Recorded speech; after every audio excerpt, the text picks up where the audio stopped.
Welcome to the HRLocker podcast. In today's podcast, we have over 20 years' experience in the room with Dave Chaplin, CEO of IR35Shield, and Colin Morley, Director at Hayes Technology. HRLocker recently ran a webinar on the subject of contractors or employees, what's best for your business. It was a very popular webinar and elicited many questions around IR35 and the uncertainty around hiring contractors. So we decided to get two experts on the show to continue the conversation. Dave and Colin do a deep dive on what classifies disguised employment, working practices, and the role HR has in the process. Contingent workers are here to stay, and with predicted double-digit growth in every type of contingent worker over the next 5 to 10 years, it's important employers get it right. They talk about IR35 and how you should do an in-depth due diligence when dealing with umbrella companies, your liability, and the steps you can take to ensure that you're compliant.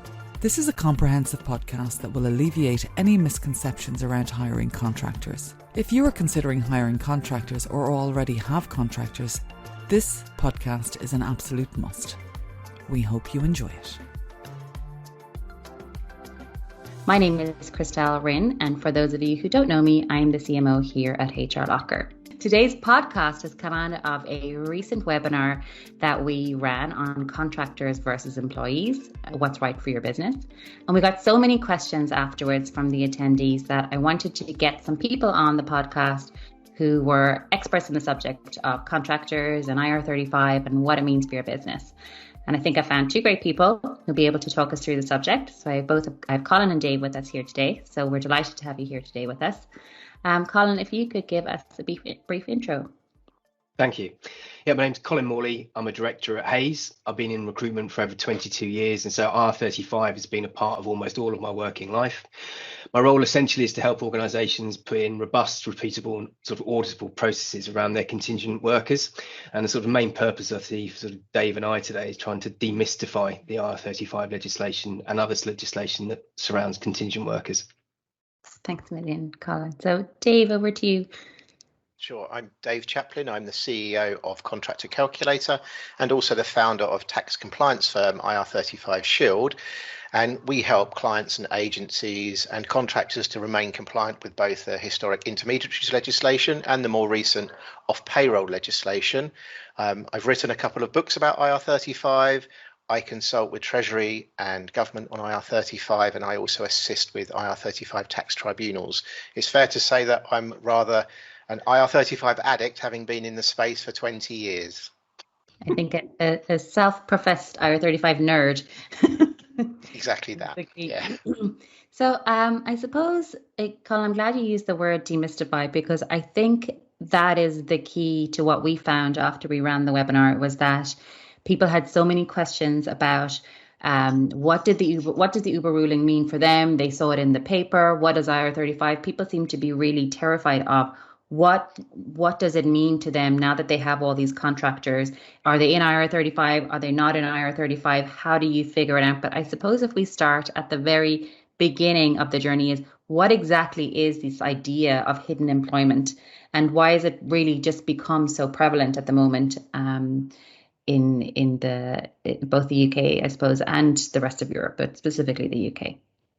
And I think, David, we will pass over to him to give an explanation of IR35. But sort of first up, to give some context to people, you've effectively got two opposing forces in the contingent workforce area.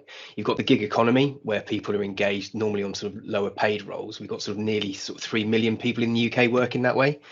And some people have argued that it's exploitative and it kind of erodes workers' rights. And you've just mentioned the Uber case, but there's been others. There's Addison Lee, Pimlico Plumbers, the post office thing recently, Dave, as well. Yep. And then the other side, you've got the opposing side, which you've got people that choose to work as sort of PSCs and limited companies, normally in a different pay bracket, for example, sort of IT contractors. And this is where the sort of confusion lies, is that there isn't one sort of size fits all. You've got the lower end of the market sort of opposing the upper end of the market. On top of that, you've got the judiciary sort of trying to protect workers' rights. And on the other side of that, you've got HMRC and the Treasury trying to make sure that businesses are paid the appropriate amounts of tax. So it's understandable there's confusion in this area, and sort of business practice always outstrips regulation. So yeah, I can understand that people look at the Uber case and go, wow, we need to do something fairly reactionary against that. But I think it's Dave and I's job to sort of demystify it. And I think the hidden employment word is quite interesting. And at this point, I'll pass over to Dave to kind of give you an overview of actually what the IR35 legislation is, and maybe sort of try and again demystify some of the rhetoric that is involved around it. Sure, thank you. So yeah, the word hidden employment is not something typically we use in the IR35 space. I think the phrase hidden employment is more aligned with the Uber case, and it's where you have sole traders.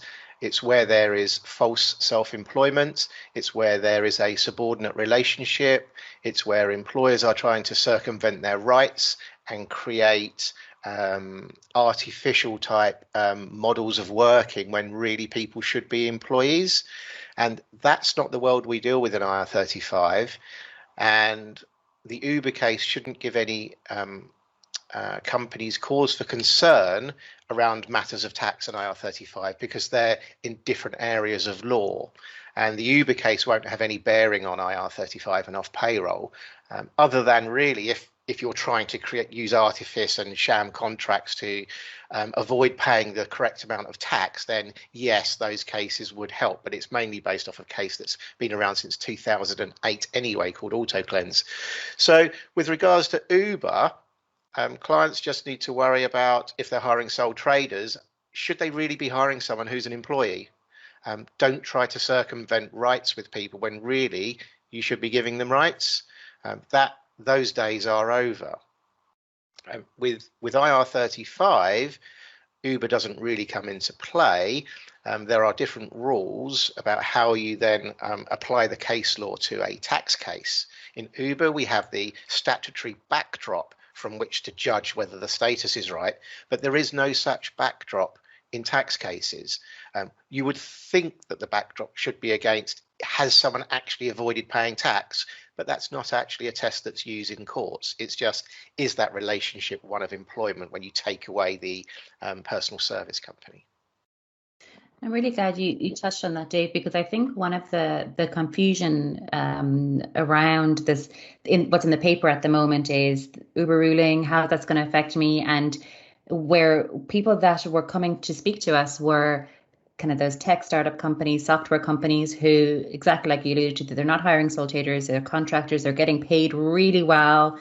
They could be contracting for one or two other firms, and it's just not comparable, is it? No, it's not. One of the barristers in the Uber case that defended the drivers, he ran a webinar with Daniel Barnett shortly after, and I was invited to that webinar. And I asked him the question as to whether the Uber ruling would give courts sufficient license to override a case called James versus Greenwich. And James versus Greenwich case says that if there is no expressed employment contract, then they are not an employee.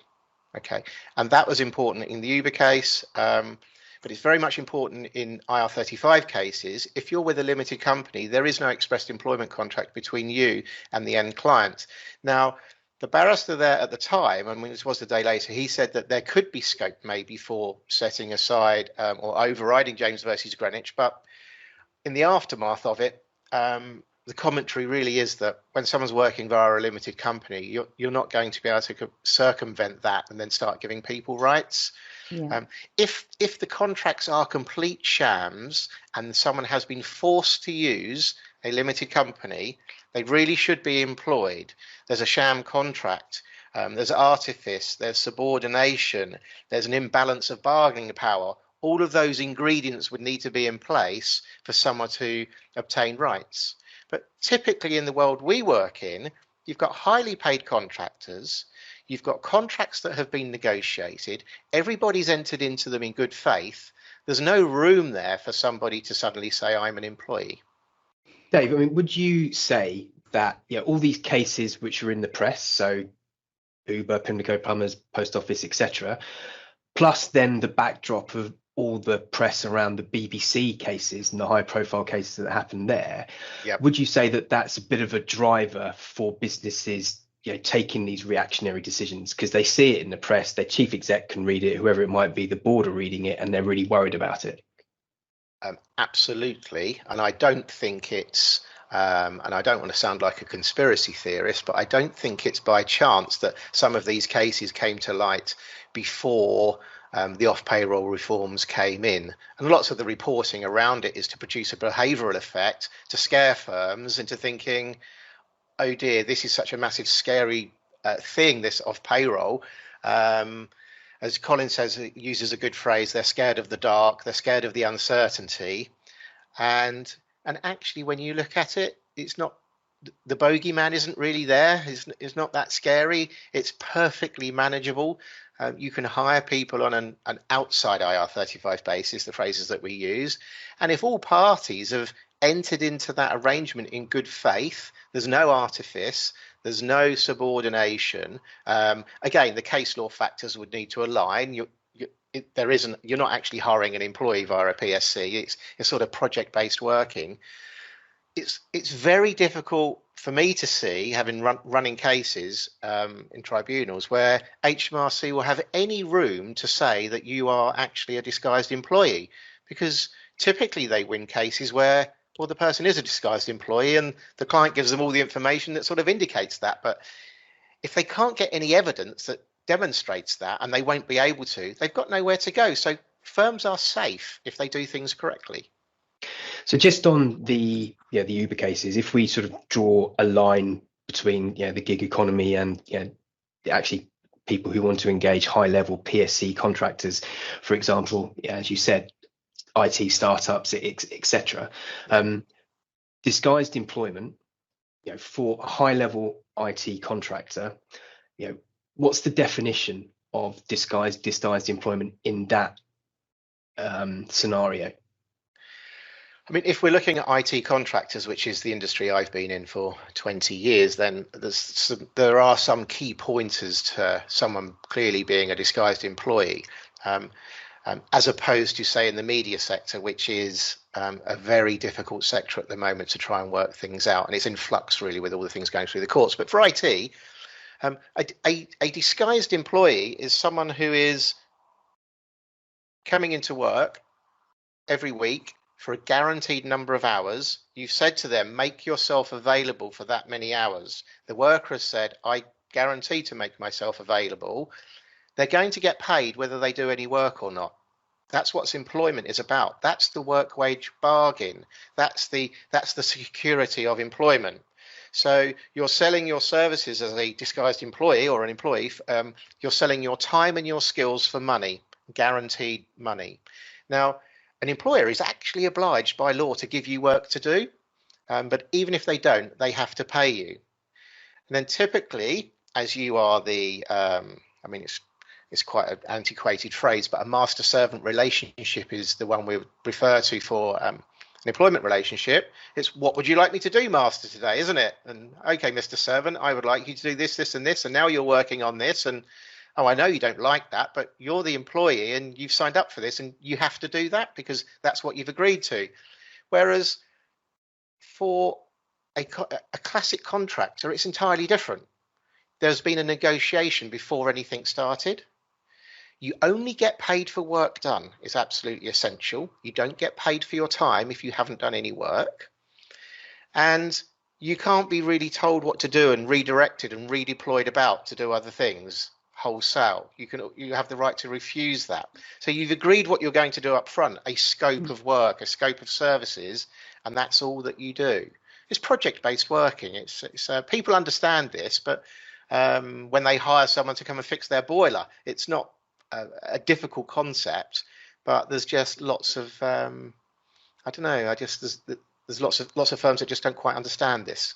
Yeah, and I think myself and Colin, we spoke about this a bit earlier separately, is in regards to, does that then boil down to this contractor management and putting in the foundations of what your contractor management is going to be, putting in the best practices, and making sure that you've done, I suppose, a bit of research to make sure that you have the right contracts in place and things like that.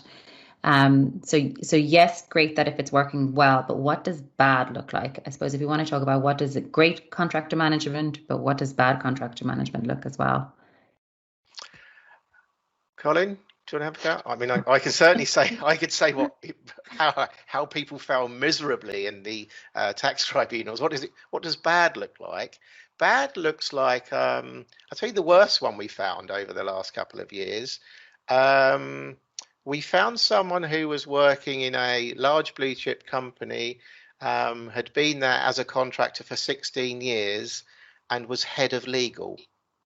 That's a disguised employee. Right? Okay. So here's what you don't want to do.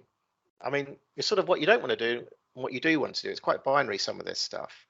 Your contracts should reflect what is actually happening. If you have hired someone to work on a project basis, you certainly don't want to be giving them a contract to sign that is a boilerplate contract and sort of driven from an original employment contract. Make sure you get the right people to draft the contracts for you that accurately reflect what is going on. After that, keep an eye on people and make sure they don't become part of the furniture and head of legal after 16 years. Just don't let them become key to a project, I guess, necessarily, and make sure you're managing those. I mean, this is probably going into an area Colin could talk about more, really, about managing that workforce. I think it's not a case of sort of bad management. Sometimes, managers are in charge of bringing on their own contingent workers, and there's not always robust processes around that. An organization that will be able to have a system, processes and people in place to accommodate contingent workers and how they're engaged differently to their permanent employees. It's important for people to understand what their contingent worker estate looks like, who they are, how they're engaged, and what the associated risks. But it's who's responsible for doing that. In my opinion and in my experience, it's normally line managers that are responsible for taking on their own contingent workers.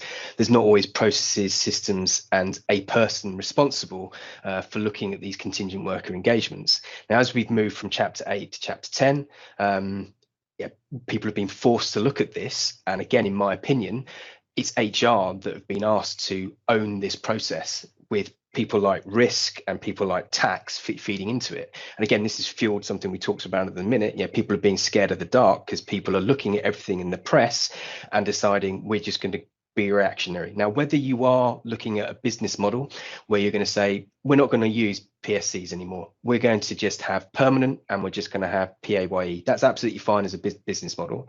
But where people do want to engage with contractors and PSCs, then it's about putting in place a robust process. But you need to start with a proper baseline, find out who you've got working on site, right? How they're engaged, where does their money go? What does the contractual relationship look like? From an audit perspective, when we've looked at people's contractor bases, we sometimes find that people are engaged via offshore entities, so money's going offshore. Again, that's Criminal Finance Act. We found that people are engaged via umbrellas that might have unscrupulous loan schemes and all these different sorts of things, which is the Managed Service Companies Act. So there's lots of other legislation that you can break by engaging with your contractors very, very poorly. But what you need to do is get a baseline of that data, and based on that data you can start making data-driven decisions about how you engage with them. Right, so it's difficult, it's complicated. Dave and I are here trying to articulate over 20 years of contingent legislation. So yes, bad contractor management or contingent worker engagement basically comes from not having the right people with the right understanding doing the right things. I've mentioned it before in a couple of presentations. Calm seas good sailors do not make. You need someone that has been there, done that, and understands it, that can help you navigate through to basically make sure you've got something which is auditable, repeatable, and robust. Following on what Colin was saying, and we have moved from the old world, which we refer to Chapter 8 because it's Chapter 8 of the Finance Act, to Chapter 10, where firms are now responsible. But I don't think we can say that they've been bad necessarily in the past with how they've gone about things. They've just never had to be to have done it in a different way. The way firms have been able to engage contractors in the past just by hiring them through PSCs has been a very efficient and frictionless free way to access talent on demand. Very effective for firms and effective for contractors. It's the contractors themselves who haven't necessarily paid the correct amount of tax, and HMRC estimated it was about a third hadn't, and I think they're right about that. So companies haven't really had to do anything about it, but now they do. And you're right to say that it's everyone needs to be involved. When we're speaking to companies who use IR35Shield, we have a meeting and the founder is there if it's a medium-sized company. There's the person from legal, the accountant's there. There's someone from HR as well, sometimes an external consultant. And everyone's sort of getting involved because everyone has to do their bit and understand the risks and then understand the processes and so on and how they're going to change things to have some kind of centralized onboarding process to manage the risk around off payroll. I think that's it, Dave. You've touched on something really key there, is that for contractors, if you're getting contractors in, it is that talent on demand. You're usually getting contractors in for usually the skills that you don't have in-house. And you might not need them on a full-time basis. It might just be project work, things like that. So I suppose one of the things that I kind of wanted to get across to people is that having contractors isn't bad. It's not a bad thing. Because there is merit in it to bring people on for digital marketing practices or whatever it is. It's a short-term project. But what my understanding is that from the get-go, it can't just be a HR issue. And like you said, that HR might just look at filling the gaps, getting that talent in place, and may not look at the line manager might do that, Colin, as you alluded to. The line managers, they need talent in, and they're getting it, but it is a company-wide process that needs to be put in place. Yeah. And does that start from right now doing that contractor audit and kind of building foundations from that? I think, finding out who you're engaging with is very important, and how you engage with them. The second part, which we haven't spoken about yet, is actually the working practices. The working practices need to be extremely different to how you would engage with a PAYE or even your full-time employees. That's another important part, is actually looking at working practices. And again, that needs to be something which flows through the company. It's not just in one particular area where you're going to treat your contingent workers like this. This needs to be a policy that people adhere to. Contractors are there to be hired and fired. They're brought in, as David said, to do projects. They've got a definite start and they've got a definite end. Use and abuse them, contractors. They get paid lots of money. They're highly skilled. They add massive value to your business, and make sure you get as much out of them as you can. Contractors are there and really add value to your business. Then one of the questions they came up was this panicked woman asking a question in HR. Oh my goodness, we've had a contractor for the last 2 years and he came to the Christmas party. Does that make him now an employee? No, it doesn't. I mean, that's just one very small aspect of deciding whether someone might be a disguised employee or not. It's part of the third test of ready mixed concrete when you're looking at, which is the underlying case law used to look at all of these things.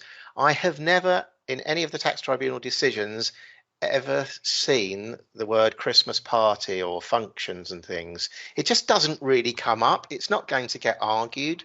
The things are substitution, mutuality of obligation and control. After that, we might start looking at financial risk, but someone going to a Christmas party, it doesn't really matter. What you could do is make them buy a ticket for it if you're really worried about it. You know what? And if you want to talk about, Colin, you alluded to this in terms of the press and things like that. That was the number one question that came up from people was, can I invite them to the Christmas party?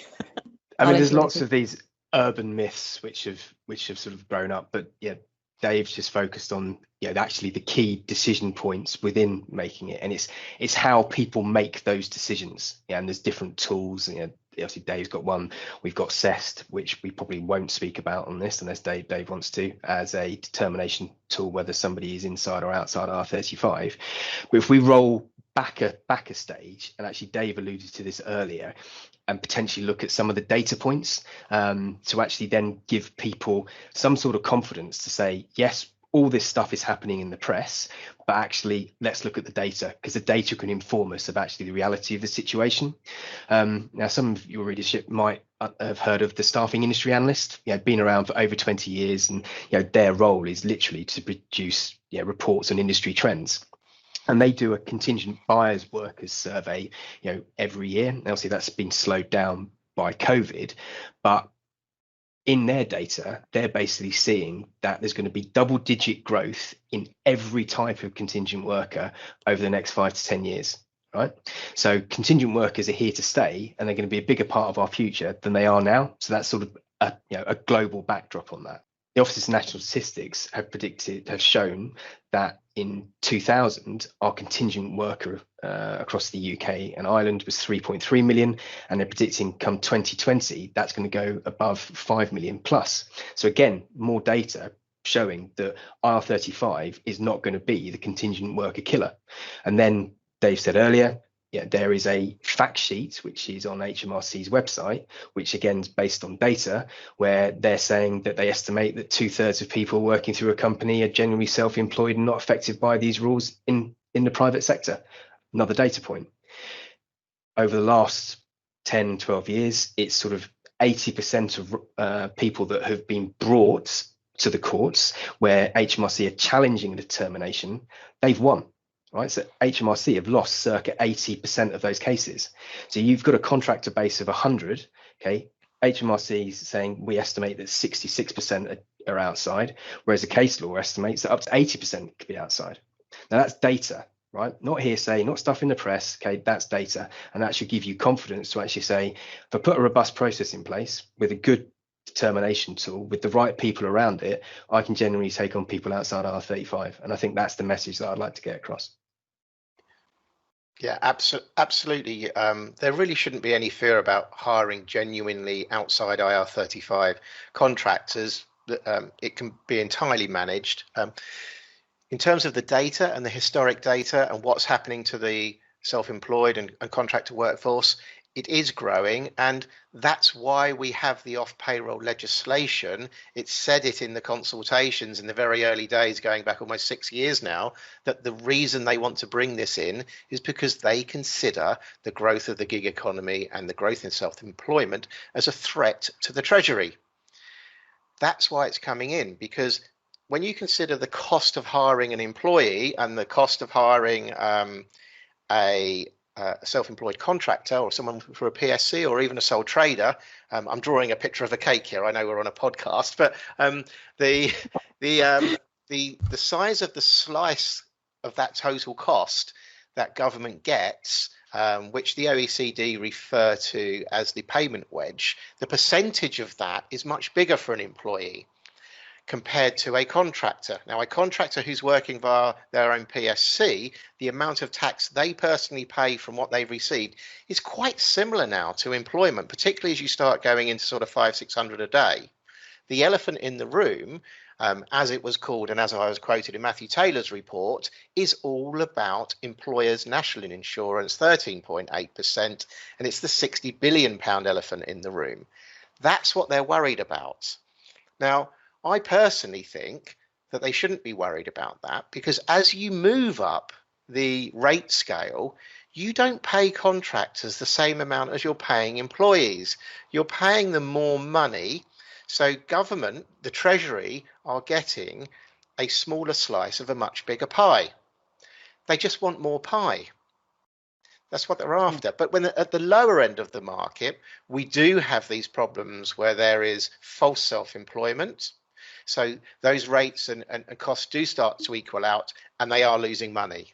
That's a fact. And that's really what they're trying to crack down on. So it will be at the lower end of the market where you're seeing more of the disguised employment, deemed employment. It's in the sort of Uber space where there is false self-employment. We're trying to give people rights. But as you move up the pay scale, that's really not what's going on. And I don't think that's who Treasury are particularly after. Yeah, and I think that's, for me, is kind of the underlying aspect to all this scaremongering and everything else, is that there is two different scales to the contractors. It is that lower paid contractor, and then there's the higher paid contractor, which are two very different, they live in two very different worlds and have different contributions, and it's a different relationship. Yes. So, Colin, you alluded to earlier about the non-compliance of the of umbrella companies, which has kind of come to fore somewhat in the last year or so. What does that mean for companies? Why is it relevant to me? Why is it relevant? If people are moving from, for example, let's take a scenario, they're moving from a limited company to an umbrella because they've been outside IR35 and now they're caught by the regulations, so they decided to go PAYE via an umbrella.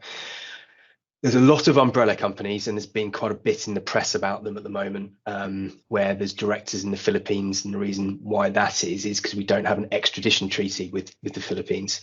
They are offering people 95% of their day rate, and they've got offshore schemes, loan schemes, gold schemes, share schemes, whatever it is, as a tax avoidance mechanism. So if you're caught dealing with a non-compliant umbrella company who is operating a tax avoidance scheme, okay, that tax, if it's left owing, can roll up to the end client, right? So that's quite important. A lot of people don't know about that, and you're responsible for checking out your own supply chain.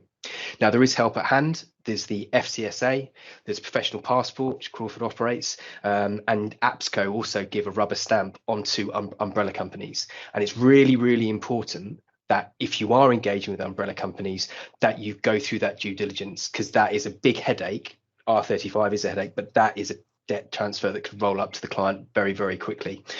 So, I mean, Dave could probably add more to that, but that's a significant issue that I see within the workplace at the moment. People not knowing who they're engaging with, how they're engaging, and where that money goes.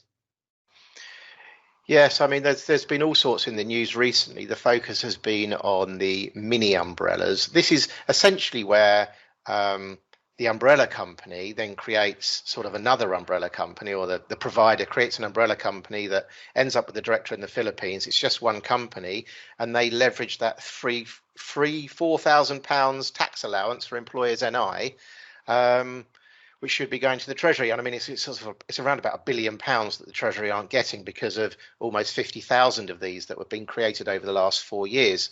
But there is likely to be a massive crackdown on that quite soon. Well, it's actually going on now. So I don't think people need to be, I was going to say they don't need to be concerned, but they certainly need to be looking at their supply chains and locking down their PSLs and making sure that if someone spoke, that people are paying the correct amount of tax down the supply chain. Where IR35 comes into play is if you have told your supplier, so if you're a hiring firm and you're using an agency, if you have told that agency that the contractor is inside IR35, you must provide that. Actually, you should provide them with an inside IR35 status determination statement. If you don't, then you are responsible for paying the tax, not the agency. So this is designed to produce a behavioural effect. You say they're inside, you pass the SDS to the agency then passes that, I don't know, might be to another agency if there's a few in the chain, and it's giving the message, hey, make sure the right tax is paid.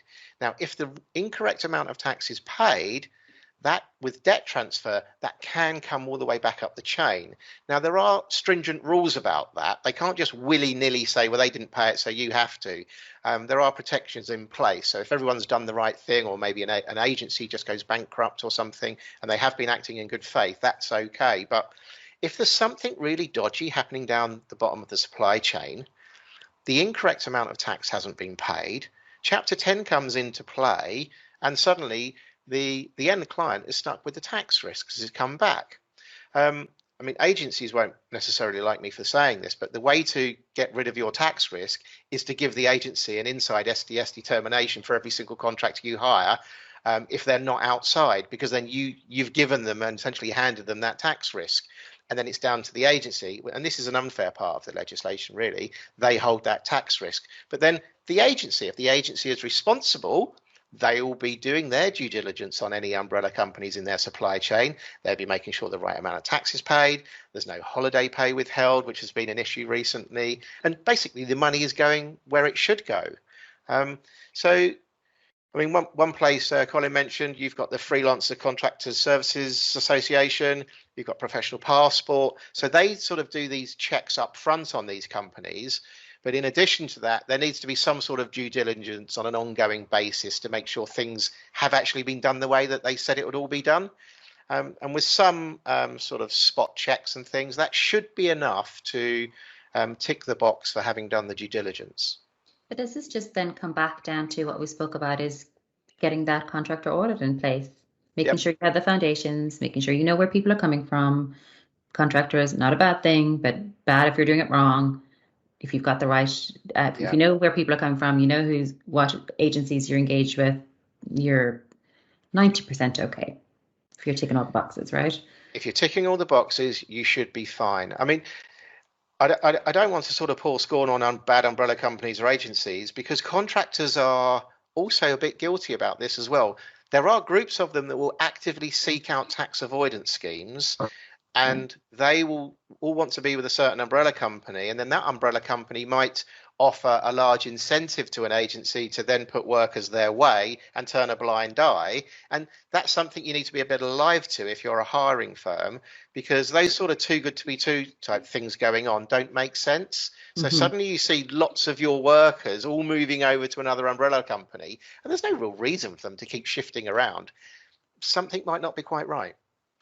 What about then, we're in this, we're no longer, I suppose our workforce has grown into being this global workforce now. We're no longer just restricted to being in our own country with remote working. And I think COVID has really pushed that forward, and that we're very happy now with remote workers.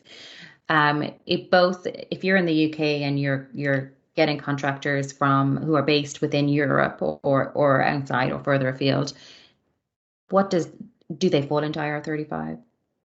Do I need to be looking at that differently? This is the overseas question around IR35, and it can be extremely complex. The underlying idea is that if your company has a firm in the UK where it's subject to tax, then you need to be considering IR35. And that's all about tax residency rules, and that gets very complex. But if you're hiring someone from abroad and a consultancy that's abroad or a one-man contractor abroad, you shouldn't have any issues. You don't need to consider that, because there's no tax that's owed in the UK in that situation. But what you can't do is you can't try and game the system by trying to put some sort of overseas organisation in the supply chain and therefore sort of revert back to the original legislation.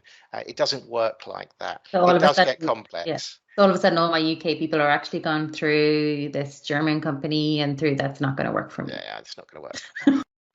So I suppose I'm just conscious of time now, and I get lost for another half an hour talking about this. So I suppose one of the main things that I'm taking from both of you is, and just to make sure that I'm not totally wrong, is one, engaging with contractors is not a bad thing if you've got all your ducks in a row, you've got your foundation in place, you know where people are coming from.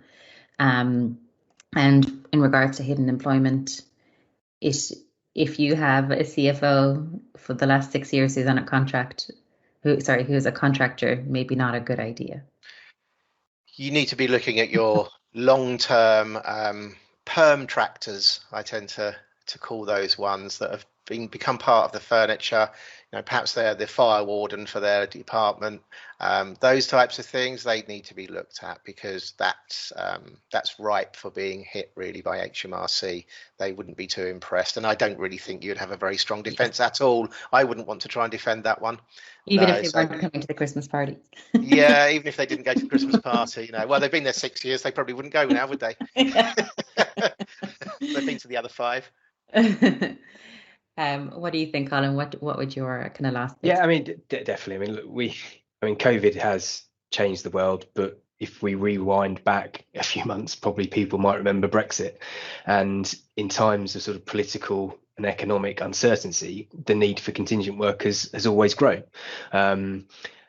yes, we've got this legislation around there. We've been through this big change, but change is like a pendulum. We will swing back to a new normal where I do believe people will start engaging again with contractors outside IR35. I mean, our own data ourselves, looking at the change from a particular department within our group, we saw that 53, this is based on a cohort of just 2,500 contractors from a division within Hays, that 53% continued outside R35. There was 11% that continued inside. We then got a number that moved to 23% via umbrella, and looking down, we've got 2% went perm and 1% were engaged by alternative routes with the client. So again, looking at data, we haven't eliminated contracting as a business practice. It's still here. It's just an education piece with people not to be scared of the dark. These are the processes. This is what you need to do, and it's just time. I believe that other burning bridges that people are trying to stay alive at the minute with the businesses keeping going through COVID, etc. It will come back. And my advice is get good advice. That's what I would say. That's a good one. Dave? Yeah, I think things will return to normal in the next couple of years. People will realise that the risk really isn't as crazy as everyone might think, and it'll be back to normal really. And HMRC will have got their money, and a third of the market would have gone inside, and 2/3 will be operating on an outside basis again. And I think the biggest thing for me is that if you're not sure, get advice, and get it signed off by either get your HMRC advice or a tax consultant or somebody, get advice. So guys, it's been so lovely talking to you. I'm wondering if people want to get in contact, Colin, with yourself through LinkedIn, or what's the best way for people to get in contact with you? Yeah, LinkedIn, or my email address is colin.morley@hays.com. Perfect, Colin. We'll have your details at the end. And Dave, what's the best way? Yes, I'm on LinkedIn. I'm often on there posting, and my email address is dave.chaplin@ir35shield.co.uk. Perfect. So thank you both for somewhat demystifying IR35 and making it not so scary. The boogeyman is not going to come out and get us tomorrow. So thank you so much, everybody, for listening, and hope you found that interesting, and talk to you all soon. Thanks for listening. Check us out at HRLocker.com. The show was hosted by Christelle Rinn and produced by Jenny Martin. Subscribe to catch the latest episodes on iTunes, Stitcher, Spotify, or wherever you like to get your podcasts. If you'd like to feature, get in touch by emailing us at marketing@HRLocker.com. You can also follow HRLocker on Twitter, Facebook, and LinkedIn.